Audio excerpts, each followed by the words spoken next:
அனைவருக்கும் வணக்கம். நான் உங்கள் சாந்தி பேசுகிறேங்க. இன்றைய பதிவில் நம்ம என்ன பார்க்க போகிறோம் அப்படின்னு பார்த்தீங்கன்னா, இன்று தை அமாவாசை.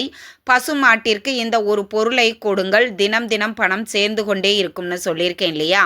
அப்படிப்பட்ட என்ன ஒரு பொருளை நம்ம பசுமாட்டிற்கு கொடுக்க வேண்டும் அப்படிங்கிறத பற்றி இந்த பதிவில் நாம் தெளிவாக பார்க்க போகிறோம். வாங்க வீடியோக்குள்ளே போகலாம்.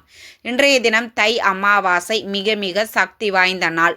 இந்த நாள் அப்படிங்கிறது ரொம்பவே ரொம்ப ரொம்ப சக்தி வாய்ந்தது அப்படின்னே நம்ம சொல்லலாம். ஏன்னா ஞாயிற்றுக்கிழமையோடு தை அமாவாசை வருவது ரொம்ப சிறப்பு வாய்ந்தது. இதில் மகம் நட்சத்திரத்தோடு இந்த அமாவாசை அப்படிங்கிறது நம்மளுக்கு வந்திருக்குது. பொதுவாகவே அமாவாசை அப்படின்னா முன்னோர்கள் வழிபாடு தான். இதில் தை அமாவாசை மிக மிக விசேஷமானது. உத்தராயண காலத்தில் வரக்கூடிய முதல் அமாவாசை இந்த தை அமாவாசை. காலையிலேயே எள்ளும் தண்ணீரும் இறைத்து தர்ப்பணம் கொடுத்துருப்பீங்க. இப்போ படையல் போட்டு வழிபாடு செய்வீங்க. மாலை நேரத்தில் சில முக்கியமான விஷயங்களை நாம் செய்யணும். என்ன செய்யணும் அப்படின்னா, மாலை நேரத்தில் முன்னோர்கள் வழிபாட்டை செய்த பிறகுதான் இறை வழிபாட்டையே நீங்கள் செய்யணும் இல்லையா? அப்போ மாலை நேரத்தில் அருகில் இருக்கக்கூடிய கோவில்களுக்கு சென்று 2 நெய் தீபங்கள் ஏற்றி நீங்கள் வழிபாடு செஞ்சுட்டு வரணும். வீட்லேயும் பூஜை அறையில் அன்றாடம் நீங்கள் ஏற்றக்கூடிய தீபங்கள் இல்லாமல் ஒரு சாதாரண மண் அகல் விளக்கு எடுத்துக்கோங்க. அதில் நல்லெண்ணெய் ஊற்றி பஞ்சுத்திரி போட்டு தெற்கு திசை பார்த்து இந்த ஒரு தீபத்தை நீங்கள் ஏற்றிக்கணும். இது முன்னோர்களை நினைத்து ஏற்றக்கூடிய முன்னோர்களுக்கான தீபம். அவ்வளவுதாங்க. இதை மாலை நேரத்தில் நீங்கள் தீபங்கள் ஏற்றி வழிபாடுகள் நீங்கள் செஞ்சுக்கணும். அடுத்தது, நம்ம காகத்திற்கு சாதம் வைப்போம். ஏற்கனவே காகத்திற்கு இந்த ஒரு பொருளோடு சேர்த்து நீங்கள் சாதம் வையுங்க அப்படின்னு சொல்லி தனியாக ஒரு பதிவு கொடுத்துருக்குறேன். பார்க்காதவங்க அதையுமே செக் பண்ணி பாருங்கள். இன்னொன்று, நம்ம பசுமாட்டிற்கு உணவு கொடுப்போம். நிறைய பேருக்கு தெரிஞ்சது அகத்திக்கீரை கொடுக்கணும், வாழைப்பழம் கொடுக்கணும் அப்படின்னு நிறைய பேருக்கு தெரிஞ்சிருக்கும். இந்த வாழைப்பழமாக இருக்கட்டும், அகத்திக்கீரையாக இருக்கட்டும், இது கொடுக்கக்கூடாது அப்படிங்கிறத நான் சொல்ல வரல. இந்த ஒரு பொருளை கொடுத்தீங்க அப்படின்னா முன்னோர்களினுடைய ஆசீர்வாதத்தோடு உங்களுக்கு பார்த்தீங்கன்னா வீட்டில் இருக்கக்கூடிய வறுமைகளும் தரித்திர நிலைகளும் நீங்கும் அப்படின்னும் சொல்லப்பட்டிருக்குது. வாய்ப்பு இருக்கிற அனைவரும் கண்டிப்பாக இதை நீங்கள் ட்ரை பண்ணி பாருங்கள். உங்கள் வீட்டிற்கு அருகில் இருக்கக்கூடிய பசு மாட்டிற்கு கொடுங்க. இப்போ நிறைய பேர் ஒரு கமெண்ட்ஸில் கேட்டிங்க, எங்கள் வீட்டுக்கு பக்கத்தில் பசுமாடெல்லாம் இல்லைம்மா, நாங்கள் சிட்டியில் இருக்கிறோம் அப்படின்னா, பெரிய ஆலயங்களில் பார்த்தீங்கன்னா கோமடம் அப்படின்னு வச்சுருப்பாங்க. அங்கே பசுமாடு கண்டிப்பாக கட்டி வச்சுருப்பாங்க. நீங்கள் அங்கே சென்று கூட நீங்கள் இந்த உணவை பசுமாட்டிற்கு கொடுக்கலாம். இல்லைம்மா, நாங்கள் எங்கேயுமே எங்களுக்கு பசுமாடு கோவில்லையும் இல்லை, எங்கள் வீட்டுக்கு பக்கத்துலையும் இல்லை, நாங்கள் வெளிநாட்டில் இருக்கிறோம், இங்கேயெல்லாம் பசுமாடு பார்ப்பதே ரொம்ப அரிது, இந்த மாதிரியெல்லாம் இருக்கக்கூடியவர்களில் எதற்கு நீங்கள் உணவு கொடுத்தால் சரியாக இருக்கும்னு வீடியோ கடைசியில் சொல்லியிருக்கேன். வீடியோவை எங்கேயுமே ஸ்கிப் பண்ணாமல் பாருங்கள். இப்போ இந்த பசுமாட்டிற்கு நம்ம என்ன ஒரு உணவை கொடுக்க வேண்டும், கொடுத்தால் நம்மளுக்கு என்னென்ன நன்மைகள் நடக்கும் அப்படிங்கிறத பார்த்துடலாம்.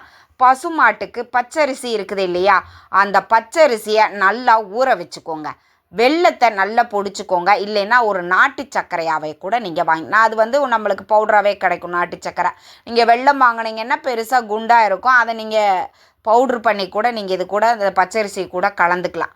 கலந்துட்டு இது கூட வாழைப்பழம் இருந்தால் சேர்த்துக்கோங்க, இல்லைன்னா கூட அதையும் நீங்கள் விட்டுறலாம். இந்த பச்சரிசியும் வெல்லமும் கலந்து அதை உங்கள் வீட்டுக்கு அருகில் இருக்கக்கூடிய பசுமாட்டுக்கு எடுத்துகிட்டு போய் உங்கள் கையால் கொடுங்க. நிறைய பேர் பசுமாட்டு முட்டிருமோ அப்படிங்கிற பயத்தில் அந்த மாட்டின் உரிமையாளர்கிட்ட கொடுத்துட்டு வந்துடுறீங்க. அந்த மாதிரி செய்யக்கூடாது. அதில் பலன் நம்மளுக்கு கிடைக்காது. உங்களுக்கு எவ்வளோ பயமாக இருந்தாலும் அந்த மாட்டினுடைய உரிமையாளரை பக்கத்தில் நிற்க வச்சு கூட நீங்கள் அந்த உணவை கொடுங்க. உங்கள் கையால் கொஞ்சமாக கொடுத்துட்டு அதுக்கப்புறம் கூட நீங்கள் அதை அவங்கக்கிட்ட கொடுத்துருங்க, நீங்கள் மாட்டுக்கு கொடுத்துருங்க அப்படின்னு சொல்லி கூட கொடுத்துட்டு வந்துடுங்க. அதில் தவறு கிடையாது. இப்படி நீங்கள் இதை கொடுக்கும் பொழுது என்ன பண்ணுவோம் அப்படின்னா, உங்கள் வீட்டில் இருக்கக்கூடிய வறுமைகள் தரித்திர நிலைகள் நீங்கி முன்னோர்களினுடைய ஆசீர்வாதத்தோடு உங்கள் வீட்டில் தடைபட்டு வந்த சுபகாரியங்களும் நடக்க ஆரம்பிக்கும். உங்களுக்கு குடும்பத்தில் எந்த ஒரு முன்னேற்றமும் இல்லாமல் ரொம்ப கஷ்டப்பட்டுட்டு இருக்கிறீங்க, ரொம்ப வறுமையில் இருக்கிறீங்க, ரொம்ப கஷ்ட சூழ்நிலைகளில் இருக்கிறீங்க அப்படின்னா கண்டிப்பாக இதை நீங்கள் செஞ்சு பாருங்கள். உங்கள் குடும்பம் முன்னேறுவதை, உங்கள் வீட்டில் செல்வம் பெருகுவதை அன்றாடம் நம்ம அந்த பணப்புழக்கத்திலிருந்தே உங்களுக்கு அந்த மாற்றம் தெரியும். அப்போ நீங்கள் கண்கூடாக பார்க்கலாம். கண்டிப்பாக இந்த தை அமாவாசையில் பசுமாட்டிற்கு பச்சரிசியும் வெல்லமும் கலந்து நீங்கள் கொடுங்க. இப்போது நிறைய பேருக்கு ஒரு சந்தேகம் வரும், நாங்கள் வந்து பார்த்தீங்கன்னா வெளிநாட்டில் இருக்கிறோம், வெளி மாநிலத்தில் இருக்கிறோம், இங்கே பசுமாட்டிற்கு வாய்ப்பு இல்லை. அப்போ நாங்கள் என்ன பண்ணுவது அப்படின்னா, நீங்கள் அந்த வெல்லம் அந்த பச்சரிசி இருக்குது பார்த்தீங்களா, அதை வந்து அப்படியே கீழே மண் தரையில் வந்து தூவி விட்டுருங்க. இது என்ன பண்ணும், எறும்புகள் பறவைகள் இதை உண்ணும். பொதுவாகவே தை அமாவாசையில் அன்னதானம் செய்வது கோடி கோடி புண்ணியத்தை உங்களுக்கு கொடுக்கும். அதில் அன்னதானமே எங்களால் செய்ய முடியலைங்கிறவங்க கூட இந்த ஒரு பறவைகளுக்கு உணவு கொடுத்தீங்க அப்படின்னா அன்னதானம் செய்த பலன் உங்களுக்கு கிடைக்கும். ஏதோ ஒரு நம்மளால் ஒரு பறவையோ ஒரு எறும்போ ஏதோ ஒரு உயிரினத்துக்கு நம்ம வந்து சாதம் அதாவது சாப்பாடு கொடுக்குறோம் இல்லையா, அப்போ அதனுடைய பலன் நம்மளுக்கு பல மடங்கு அதிகரிக்கும்.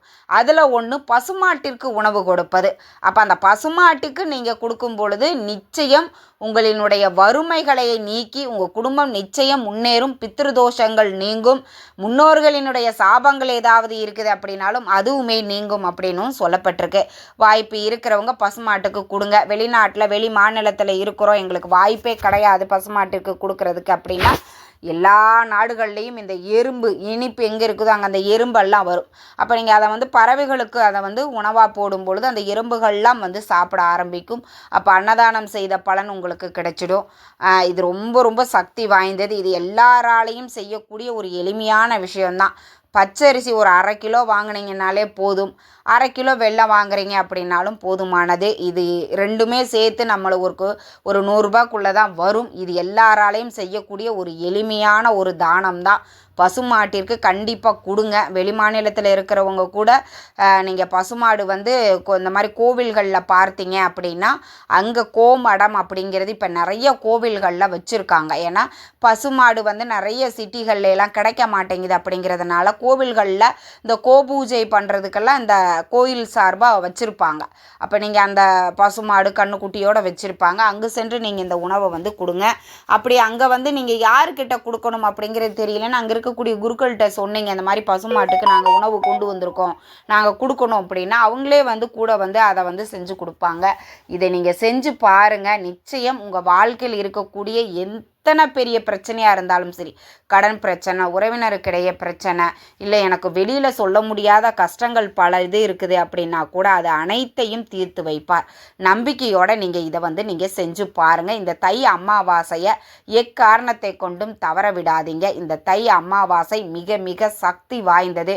வாய்ப்பு இருக்கிற அனைவரும் முன்னோர் வழிபாடும் இறை வழிபாடும் செய்து உங்களினுடைய வாழ்க்கையை மேம்படுத்துவதற்கு இந்த தை அமாவாசையை எக்காரணத்தை கொண்டும் தவற விடாதீர்கள்.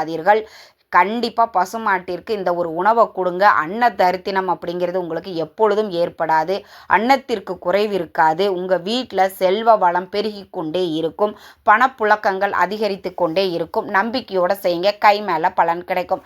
இந்த தகவல் உங்களுக்கு ரொம்பவுமே பயனுள்ளதாக இருந்திருக்கும்னு நினைக்கிற. வீடியோ பிடிச்சிருந்தால் லைக் பண்ணுங்கள், ஷேர் பண்ணுங்கள், கமெண்ட் பண்ணுங்கள். இந்த பதிவை உங்களுடைய உற்றார் உறவினர்கள் நண்பர்களுக்கும் ஷேர் பண்ணுங்கள், அவங்களும் பார்த்து பயன்பெறட்டும். நன்றி, வணக்கம்.